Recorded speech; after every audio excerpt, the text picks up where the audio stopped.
ದೇಶಕ್ಕೆ ವಿದ್ಯುತ್ ನೀಡಲು ತ್ಯಾಗ ಮಾಡಿದ ಉತ್ತರ ಕನ್ನಡ ಜಿಲ್ಲೆಯ ಜನರಿಗೆ ಗುಣಮಟ್ಟದ ವಿದ್ಯುತ್ ಕೊಡುವಲ್ಲಿ ತಾರತಮ್ಯ ಆಗಬಾರದು ಎಂದು ಹೆಸ್ಕಾಂ ಅಧ್ಯಕ್ಷ ಸೈಯದ್ ಅಜಂಫೀರ್ ಖಾದ್ರಿ ಹೇಳಿದರು.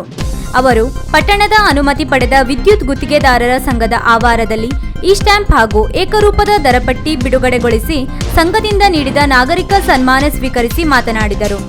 ಎಲ್ಲಾ ಪವರ್ಮೆನ್, ಎಸ್ಒ, ಎಐಐ ಅಧಿಕಾರಿಗಳು ಒಟ್ಟಾಗಿ ದುಡಿದರೆ ಗುಣಮಟ್ಟದ ಕೆಲಸ ಮಾಡಲು ಸಾಧ್ಯವಾಗುತ್ತದೆ. ಪವರ್ಮೆನ್ ಕುಟುಂಬಗಳಿಗೆ ಆರ್ಥಿಕ ನೆರವು ನೀಡುವ ಸಲುವಾಗಿ ಸರ್ಕಾರದ ಗಮನ ಸೆಳೆಯಲಾಗಿದೆ ಎಂದರು. ಜಿಲ್ಲೆಗೆ 24 ಗಂಟೆ ವಿದ್ಯುತ್ ಕೊಡುತ್ತೇವೆ. ಜಿಲ್ಲೆಯ ಎಲ್ಲ 33 ಕೆವಿ ಸ್ಟೇಷನ್ ಅಪ್ಗ್ರೇಡ್ ಮಾಡಲಿದ್ದೇವೆ ಎಂದರು. ಸಂಘದ ಅಧ್ಯಕ್ಷ ವೇಣುಗೋಪಾಲ್ ಮದ್ಗುಣಿ ಅಧ್ಯಕ್ಷತೆಯನ್ನು ವಹಿಸಿದ್ದರು. 2025-26ನೇ ಸಾಲಿನಲ್ಲಿ ಏಕರೂಪ ದರಪಟ್ಟಿಯನ್ನು ವಿದ್ಯುತ್ ಪರಿವೀಕ್ಷಕ ವಿಶ್ವನಾಥ್ ಅಂಗಡಿ ಬಿಡುಗಡೆಗೊಳಿಸಿದರು. ವಿಕೇಂದ್ರೀಕರಣದ ಯೋಜನೆ ಮತ್ತು ಅಭಿವೃದ್ಧಿ ಸಮಿತಿ ಉಪಾಧ್ಯಕ್ಷ ಪ್ರಮೋದ್ ಹೆಗಡೆ, ಹೆಸ್ಕಾಂ ಎಇಇ ರಮಾಕಾಂತ್ ನಾಯ್ಕ್, ಸಾಮಾಜಿಕ ಕಾರ್ಯಕರ್ತ ಎನ್ಕೆ ಭಟ್, ಸಂಘದ ಮಾರ್ಗದರ್ಶಿ ಸಮಿತಿ ಸದಸ್ಯ ತುಷಾರ್ ಬದ್ದಿ, ಗುತ್ತಿಗೆದಾರ ವೀರಸ್ವಾಮಿ ಮಠಪತಿ ಉಪಸ್ಥಿತರಿದ್ದರು.